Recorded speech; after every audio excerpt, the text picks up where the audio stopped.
My name is Thea Mercer. I am 34 years old, and I showed up 10 minutes early to my parents' 35th anniversary dinner and still walked in after the dessert plates had been scraped clean. My mom smiled at me across the wreckage of a finished meal and said, "Oh, you are late. Cover the bill. Will you?" My sister laughed into her empty champagne glass. Still as clueless as ever. "How could you be late?" The leather folder slid across the white tablecloth toward me. $1,140. Actually, my real name is Sierra Bennett. And that $1,140 was just the subtotal. By the time my mother, Christina, and my sister, Danielle, finished ordering top-tier caviar and vintage champagne to impress their Charlotte Country Club friends sitting at the adjacent table, the grand total sat at $2,500. I was not late. I was exactly on time for the trap. I stood there in my tailored evening dress, clutching a beautifully wrapped anniversary gift, and stared at the empty stretch of white linen in front of me. They had not even bothered to set a place for me. No silverware, no water glass, no cloth napkin, just a bare, insulting gap between my sister and my arrogant brother-in-law. Dustin. The message was deafening. I was not considered a guest at this celebration. I was an open wallet. I was the designated help. I looked directly at my mother. Christina sat there radiating absolute self-satisfaction. Her expensive pearl necklace gleamed under the amber dining room lights. Her posture was flawless, her smile tight and practiced. For a split second, the air in the room felt so thin I could barely draw breath into my lungs. A memory flashed behind my eyes. Sharp and agonizing. I was 16 years old, shivering in a sterile hospital bed with a severe internal infection, staring at the heavy wooden door, waiting for her to arrive. She never showed up. Later that night, the graveyard shift nurses told me my mother had called the front desk to say she could not make it because the country club spring gala was simply too important to miss. She abandoned her terrified child in a hospital gown just so she could wear a designer dress and drink martinis with local politicians. They broke me completely back then. But today, I am the one holding the hammer. Christina viewed me as the ultimate family failure. To her, I was the plain, overly reliable workhorse who ran a catering business, while Danielle was the golden child who married a supposedly wealthy finance broker. What Christina did not know, what I had kept completely buried to protect my own peace and quiet, was that my catering company was massively successful.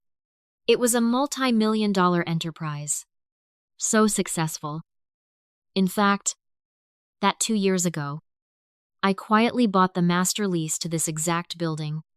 My mother was currently sitting in the crown jewel of the Charlotte culinary scene, trying to publicly humiliate me inside my own property. She had no idea she was entirely at my mercy. My mother leaned back in her upholstered chair and projected her voice, aiming it perfectly toward the next table over. Sandra, the influential head of the Charlotte Country Club board, was dining there with her husband. "Our girls are just so incredibly generous," Christina announced loudly, waving a manicured hand toward the empty dessert plates. "Sierra is always so reliable. She insists on taking care of all the boring details. Good help is just impossible to find these days. So it is a blessing to have someone handle the check."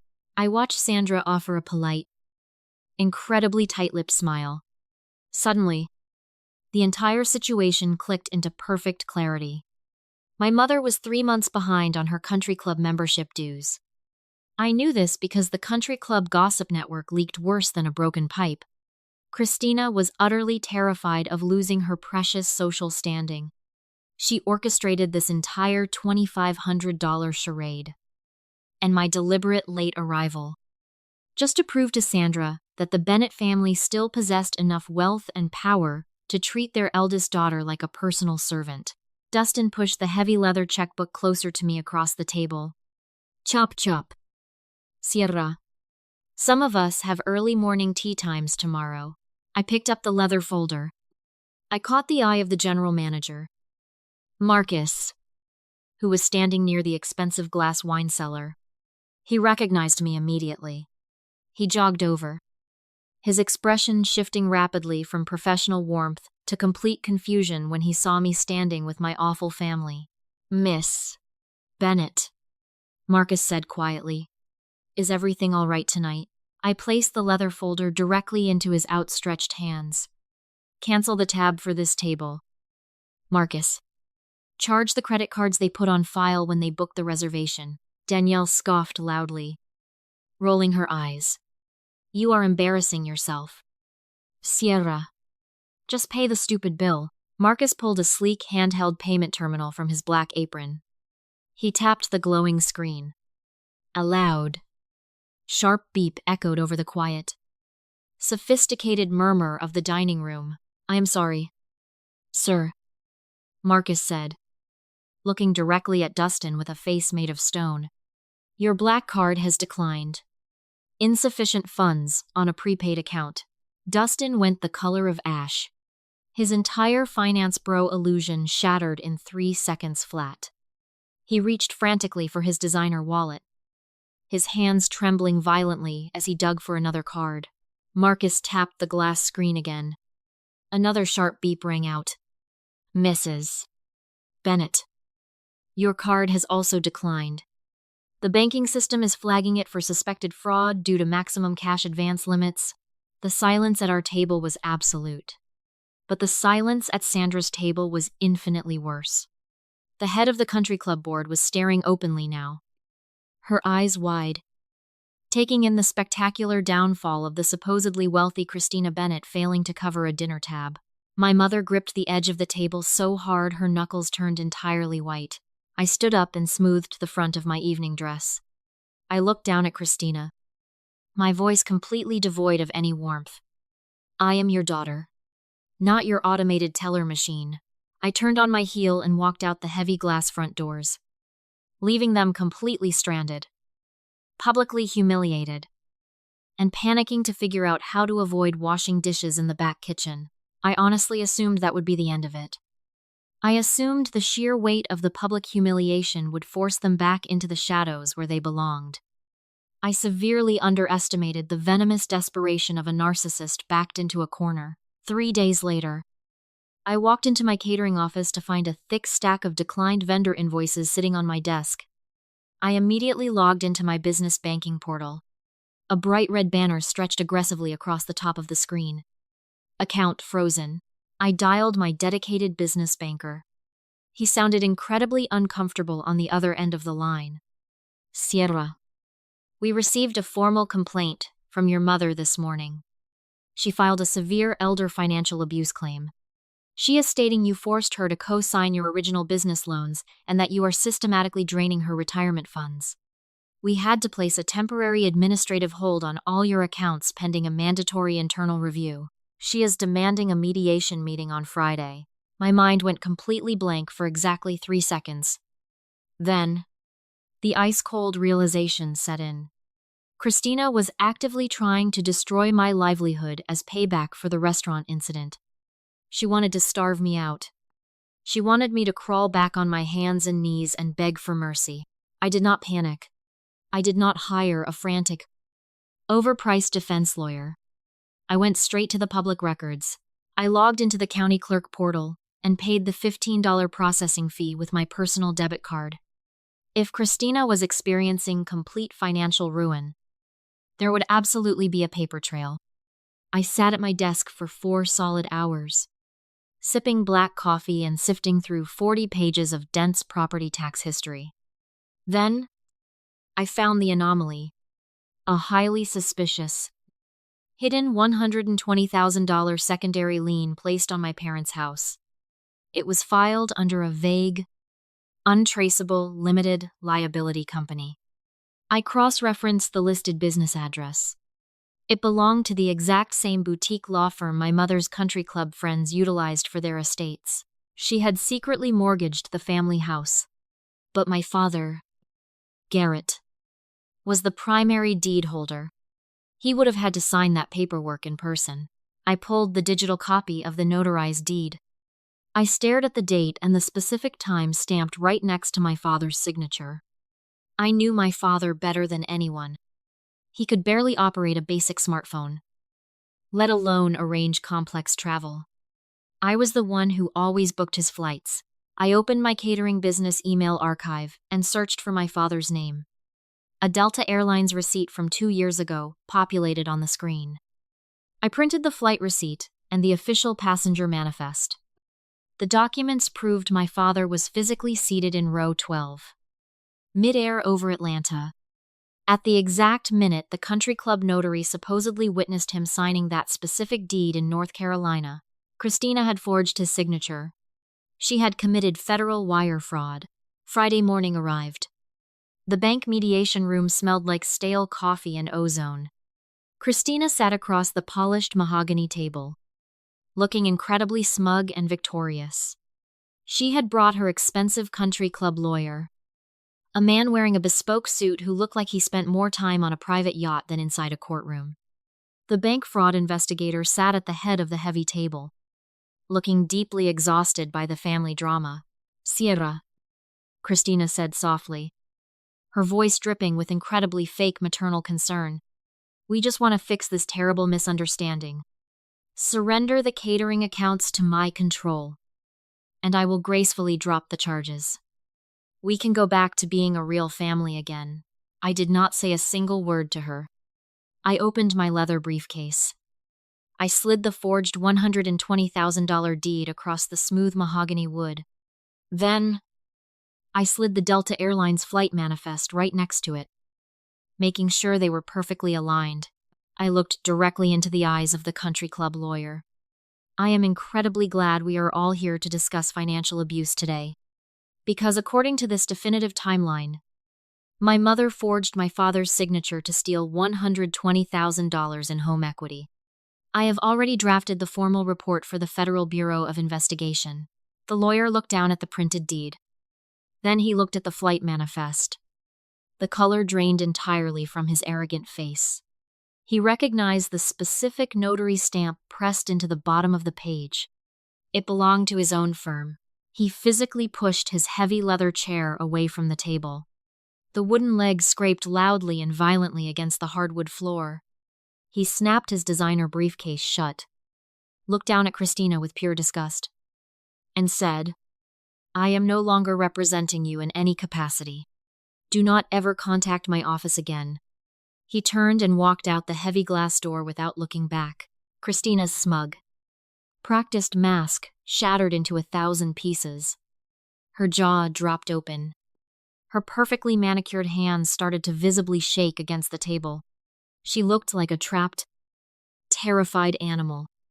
"Sierra, please," she whispered, her voice cracking under the weight of reality. "You cannot do this to your own mother. I will go to federal prison. You did it to yourself," I replied, my voice completely flat and devoid of any sympathy. The bank fraud investigator leaned forward in his chair. He gathered the forged documents and tapped them neatly against the table to straighten the edges. "Ms. Bennett," he said, looking directly at me, "your catering accounts are unfrozen, effective immediately. We deeply apologize for the inconvenience this has caused your business." He turned his cold gaze toward my mother. "Mrs. Bennett, we are placing a hard lock on all your remaining assets pending a mandatory federal review into this forgery."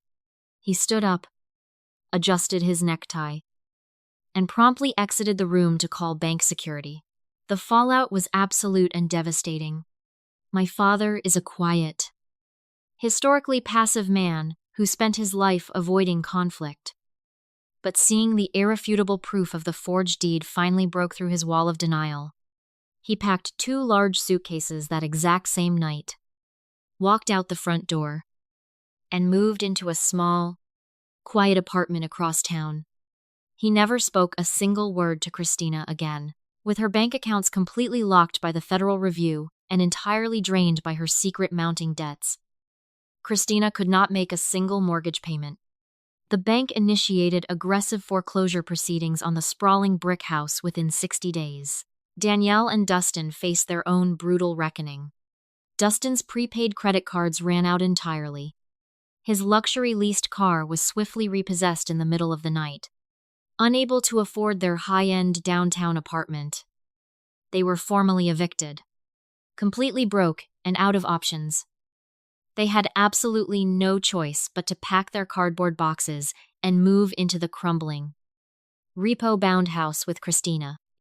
The three of them are now permanently trapped under one sinking roof, drowning in massive debt, pointing fingers at each other, and living in a miserable, toxic echo chamber of their own making. My accounts were fully restored. The catering business exploded with massive new corporate clients. I sit in my bustling commercial kitchen right now, listening to the rhythmic chopping of fresh vegetables and the loud, satisfying sizzle of hot pans. The air is warm and smells deeply of roasted rosemary and fresh artisan bread. For the first time in my entire life, I am completely cut off from their noise. Now, this is the exact part of the story where society expects me to say I forgave them. They expect me to say that time eventually heals all wounds. That family is family no matter what. And that eventually, we all sat down and shared a turkey at Thanksgiving to make amends. I did not. And I never will. Let us sit down together and really look at what happened here. Let us dissect the true anatomy of a toxic family system. If you have lived through something similar, if you have been the designated scapegoat of your own bloodline, you already know the ugly truth. Toxic families do not operate on a foundation of love. They operate purely on utility. They operate on a strict, unspoken ledger of total compliance. In their eyes, I was never a beloved daughter. I was a human shock absorber. I was the designated battery meant to constantly power their desperate delusions of grandeur. As long as I stayed quiet, paid the massive bills, absorbed the daily insults, and allowed myself to be the punchline of their pathetic country club jokes, I was considered a good daughter. But the absolute second I stopped funding their illusion, the second I drew a massive line in the sand and demanded basic human respect, I became the villain. I became the ultimate enemy. They did not hate me because I was cruel to them. They hated me because I finally stopped letting them be cruel to me. When the bank fraud investigator took those forged documents and walked out of the room, it was not just a legal victory.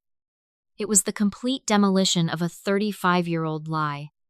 The federal judge eventually sentenced Christina to a massive restitution order and years of strict federal probation. She avoided a prison cell by a razor-thin margin, but she lost the one thing she valued significantly more than her own physical freedom. She lost her reputation. The country club instantly revoked her membership. Sandra and the rest of the board pretended Christina never even existed. The wealthy neighbors stopped waving. The church ladies stopped calling. Christina was left with absolutely nothing but an empty, foreclosed house and two miserable roommates who constantly blamed her for their own agonizing failures. A few months later, I received a voicemail. It was Christina. Her voice sounded incredibly thin, frail, and dripping with practiced, manipulative victimhood. She cried into the phone, saying she was still my mother, that she only forged the deed because she desperately wanted the family to look successful, that she did it all for us. She asked for $50,000 to stop the bank from taking the house. She swore things would be different. I listened to the entire voicemail while standing in my beautiful kitchen, sipping a warm cup of coffee. My heart did not race. My palms did not sweat. I did not feel a sudden, crushing wave of obligation or guilt. I just felt completely, wonderfully indifferent. I tapped the screen and hit delete. I did not call back. I did not send a text. I threw the emotional ledger into the fire and watched it burn.